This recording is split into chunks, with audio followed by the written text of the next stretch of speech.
विदेशों में कोई झाड़ू पोछा नहीं करने आता, कारण वहां इन तक को डेवलप कर दिया, कोई है ही नहीं नौकर वहां। और आपके देश में इतना चीप लेबर है, 800 रुपए, 1000 रुपए, 2000 रुपए में लोग दिन भर काम करते हैं, पूरा महीना काम करते हैं। क्यों? क्योंकि डेवलपमेंट नहीं है, इसीलिए विदेशी आगे है। तो इस बात को समझना पड़ेगा कि यूरोप को चीटिंग मारने से आगे नहीं बढ़ेंगे।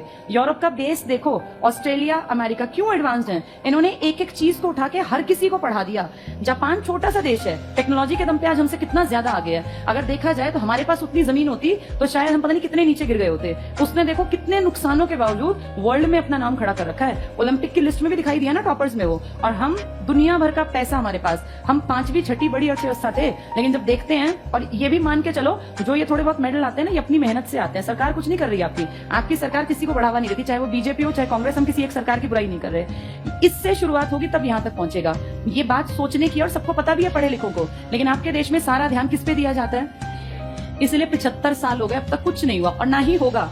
कोई बड़ी बात नहीं, 2047 भी अब आ जाएगा, फिर आप कहेंगे 100 साल पहले हम आजाद हुए। बहुत सारे देश ना 1940 से और 1970 के बीच में आजाद हुए हैं, बहुत सारे देश, और आज तुमसे कई गुना आगे हैं, कारण उन लोगों ने बेस को पहले स्ट्रांग बनाया। आपके देश में क्या पहले ऊपरी परत को सोचते हैं अच्छा बना दे, ऐसा कभी नहीं होता। शुरुआत हमेशा बेसिक से की जाती है। आपका बेस है गांव, जब तक गांव नहीं संभलेंगे, सुधरेंगे, तब तक परिवर्तन नहीं आना। चाहे मोदी जी 50 साल बैठे रहें और चाहे कांग्रेस आए, चाहे कोई पार्टी आए, जब तक बेस को नहीं सुधारोगे ये कभी सुधर ही नहीं सकता।